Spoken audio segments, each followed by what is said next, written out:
Assalamualaikum warahmatullahi wabarakatuh. Hai guys, Fataya di sini dan di video kali ini saya akan berbagi terkait dengan FRP3K dosen 2022. Kabarnya nih ya, beberapa dari teman-teman kita yang sudah tes di formasi dosen, informasinya untuk soal MBKM penelitian dan metode pembelajaran adalah materi yang mendominasi di tes kompetensi teknis. Kabarnya seperti itu teman-teman semuanya.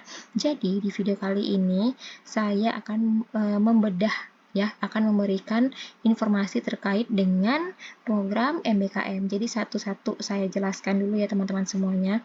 Namun sebelum kita melihat ya, sebelum kita menyimak bersama terkait dengan materi program MBKM ini, jangan lupa teman-teman semuanya untuk subscribe YouTube channel ini sebagai bentuk dukungan teman-teman semuanya untuk terus mengembangkan dan juga untuk terus menyebarluaskan informasi-informasi terkait dengan PNS, P3K dari YouTube channel ini. Dan jangan lupa untuk di-share ke teman-teman yang lainnya agar video dari YouTube channel ini bisa semakin meluas dan menjadi referensi teman-teman yang lainnya untuk belajar. Oke, kita langsung aja lihat ke materinya. Oh ya teman-teman semuanya, jangan di skip ya nontonnya, karena bakal ada informasi-informasi yang terputus kalau nanti di skip ya. Oke, kita langsung lihat ke materinya. Nah, teman-teman semuanya, di video kali ini saya berfokus untuk membahas terkait dengan program MBKM. Jadi MBKM itu adalah Merdeka Belajar Kampus Merdeka.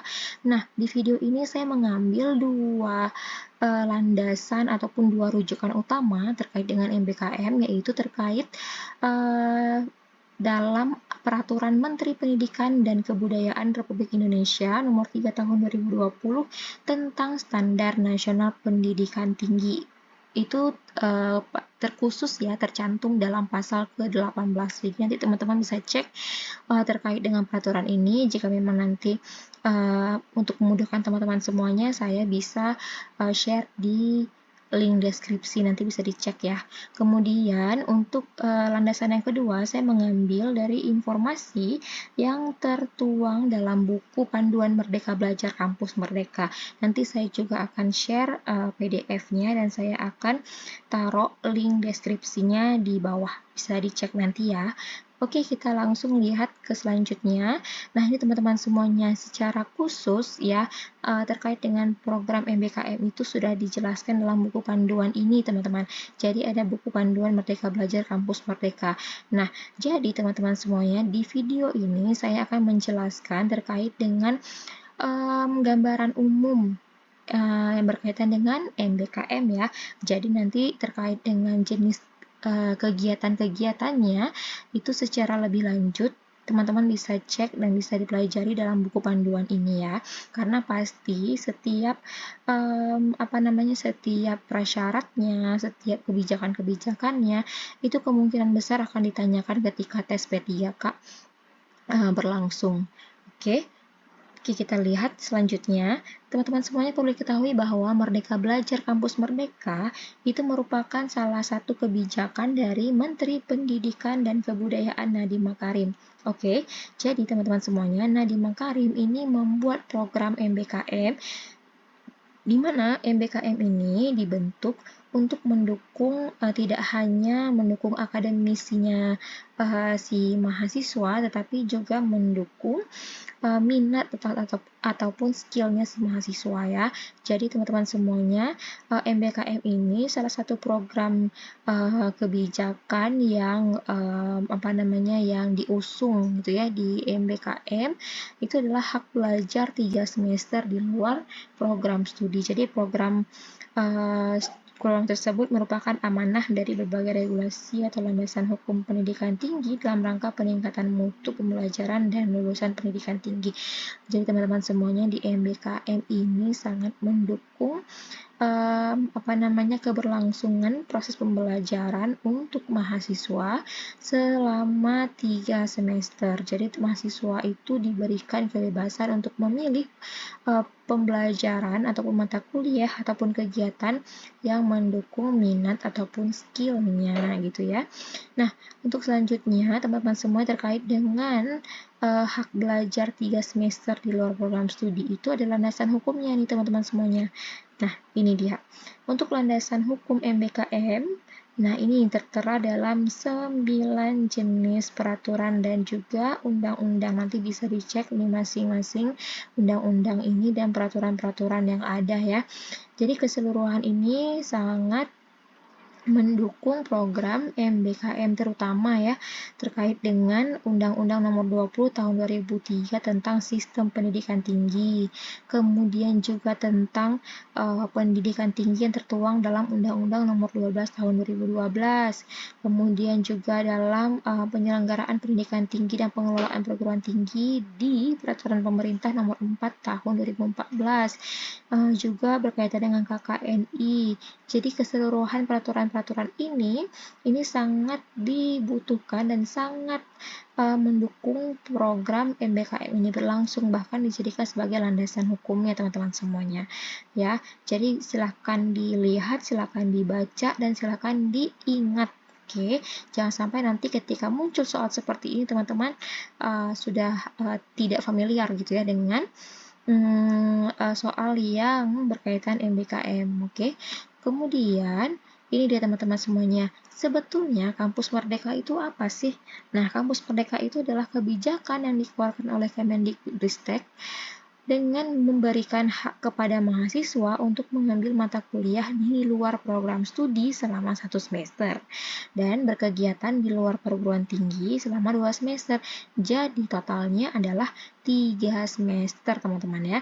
Jadi kampus mereka ini tidak hanya membimbing ataupun membina mahasiswa untuk bisa terampil di bidang akademisi di program studi terkait, tetapi juga mendukung mahasiswa untuk bisa memperdalam minat dan skillnya meskipun mata kuliah yang tersedia itu berada di luar program studinya. Misal ada seorang mahasiswa yang memiliki skill ataupun minat di bidang public speaking, sedangkan si mahasiswa ini dia prodi asalnya adalah dari teknik mesin misalnya, tapi karena memang minatnya adalah di bagian public speaking, maka ia diberikan kebebasan untuk mengambil mata kuliah public speaking di program studi ilmu komunikasi gitu ya. Kemudian ketika memang si mahasiswa ini punya minat untuk berkegiatan di luar program studi ataupun di luar perguruan tinggi, juga diberikan kebebasan untuk melaksanakannya maksimal selama 2 semester. Oke, kita lanjutkan. Nah, ini adalah keseluruhan dari jenis kegiatan MBKM ya. Ada magang bersertifikat, studi independen, kampus mengajar, Indonesian International Student Mobility Awards, pertukaran mahasiswa merdeka, membangun desa KKN tematik, proyek kemanusiaan, riset atau penelitian, dan juga wirausaha. Keseluruhan jenis kegiatan ini bisa teman-teman cek, bisa teman-teman pelajari secara rinci di buku panduan MBKM yang akan saya share di link deskripsi. Jadi bisa diakses nanti link deskripsinya terkait dengan buku panduan ini dan bisa di-download ya teman-teman semuanya. Oke, kemudian teman-teman, nah ini adalah gambaran umum terkait dengan persyaratan umum MBKM ya, hak belajar 3 semester di luar program studi. Nah, persyaratan umumnya adalah mahasiswa itu harus berasal dari program studi yang terakreditasi. Jadi mahasiswa dipastikan terlebih dahulu program studi yang diambil itu apakah sudah berakreditasi atau belum. Jangan sampai nanti ketika dicek adalah program studinya ini belum terakreditasi sama sekali. Kemudian perlu dicek juga bahwa si mahasiswa ini sudah aktif ya terdaftar pada Pedidikti. Nah, jangan sampai juga nanti si mahasiswa dia sudah sangat semangat untuk mengikuti MBKM, namun dia belum tercatat aktif di Pedidikti. Jangan sampai seperti itu ya. Pastikan kedua hal ini terlebih dahulu sebelum mendaftar MBKM. Kemudian teman-teman semuanya terkait dengan pelaksanaan ya. Nah, untuk pelaksanaan secara umumnya pelaksanaan MBKM ini ada peran dari pihak-pihak terkait ya. Yang pertama adalah perguruan tinggi, fakultas, program studi, mahasiswa itu sendiri, dan juga mitra. Oke, kita cek satu persatu. Terkait dengan perguruan tinggi, ini sebetulnya ya dalam Permendikbud nomor 3 tahun 2020 tentang Standar Nasional Pendidikan Tinggi, sebetulnya perguruan tinggi itu harus wajib bahkan ya, wajib memfasilitasi hak bagi mahasiswa itu untuk dapat mengambil SKS di luar perguruan tinggi paling lama 2 semester atau setara dengan 40 SKS. Jadi, si perguruan tinggi itu wajib untuk memberikan hak kepada mahasiswa. Si mahasiswa ini boleh loh berkegiatan di luar perguruan tinggi selama 2 semester. Jadi nanti setiap kegiatan yang sudah dilaksanakan akan dikonversi dalam bentuk SKS, teman-teman. Ya, sehingga kegiatan yang ia lakukan itu diakui dan sangat mendukung dengan kegiatan MBKM. Kemudian perguruan tinggi juga dapat mengambil juga memberikan hak pada mahasiswa ya untuk mengambil SKS di program studi yang berbeda di perguruan tinggi yang sama sebanyak 1 semester atau setara dengan 20 SKS. Jadi si mahasiswa yang seperti saya contohkan sebelumnya ya, misalnya si mahasiswa ini dari Fakultas Teknik, khususnya dari Teknik Mesin yang punya skill public speaking, dia boleh untuk mengambil mata kuliah public speaking di Prodi Ilmu Komunikasi dengan catatan hanya sebanyak 1 semester aja, teman-teman. Oke, hanya sebanyak 1 semester di perguruan tinggi yang sama. Oke, tidak boleh lintas perguruan tinggi. Kemudian perguruan tinggi juga harus menyusun kebijakan atau pedoman akademik untuk memfasilitasi kegiatan pembelajaran di luar prodi. Jadi, ketika nanti si mahasiswa menanyakan terkait dengan panduan, pedoman akademik, nah si perguruan tinggi harus menyediakan hal-hal tersebut untuk memberikan gambaran kepada mahasiswa terkait dengan MBKM ya. Kemudian perguruan tinggi juga harus membuat dokumen kerjasama atau MOU atau SPK dengan mitra. Jadi teman-teman, sebelum mahasiswa ini diterjunkan ke lapangan ya, yang khususnya yang mengambil kegiatan di luar perguruan tinggi, terlebih dahulu perguruan tinggi harus bekerja sama ataupun ada pembuktian dalam bentuk MOU dengan si mitra, sehingga ketika sudah ada MOU maka kerjasama sudah terjalin dan si mahasiswa bisa diterjunkan di lokasi tersebut ya. Kemudian teman-teman semuanya untuk peran-peran terkait lainnya seperti fakultas juga harus menyiapkan fasilitas berupa daftar mata kuliah tingkat fakultas yang bisa diambil mahasiswa lintas prodi. Jadi setiap fakultas juga harus menyediakan seperti list mata kuliah gitulah teman-teman, bisa diinput dalam bentuk portal masing-masing mahasiswa, sehingga mahasiswa ketika akan mengambil mata kuliah terkait itu sudah ada dan sudah tersedia di portal mereka masing-masing. Kemudian fakultas juga harus menyiapkan dokumen kerjasama MOU atau SPK dengan mitra yang relevan. Ini sama ya seperti di perguruan tinggi, fakultas juga harus menyediakan dokumen-dokumen MOU terkait.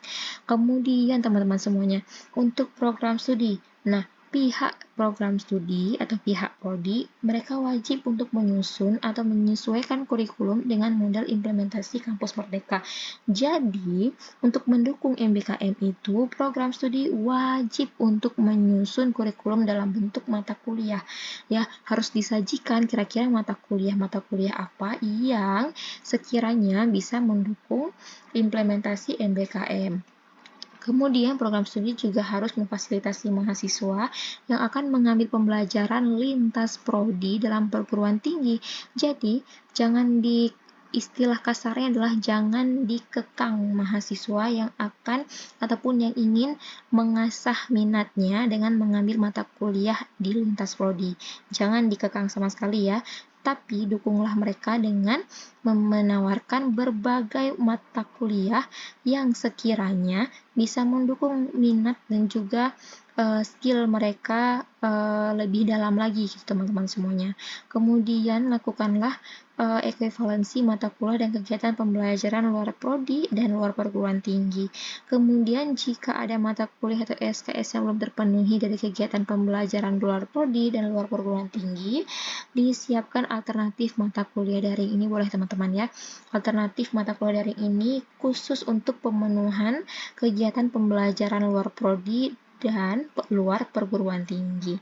Kemudian terkait dengan mahasiswa itu sendiri, si mahasiswa ini harus sudah merencanakan bersama dosen pembimbing akademik terkait mata kuliah atau program yang akan diambil di luar prodi.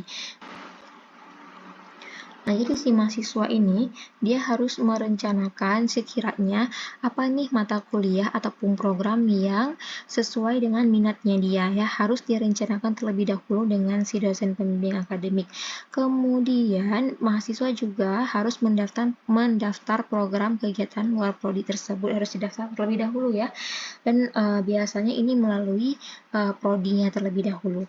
Kemudian mahasiswa juga perlu untuk melengkapi persyaratan kegiatan luar prodi termasuk mengikuti seleksi jika ada, misal ya dibutuhkan seleksi tes bahasa Inggris misalnya.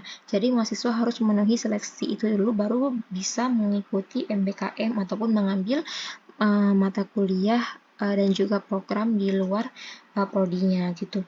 Kemudian mahasiswa juga harus mengikuti program kegiatan luar prodi sesuai dengan ketentuan pedoman akademik yang ada. Harus dalam koridor panduan yang berlaku, oke? Kemudian terkait dengan si mitra.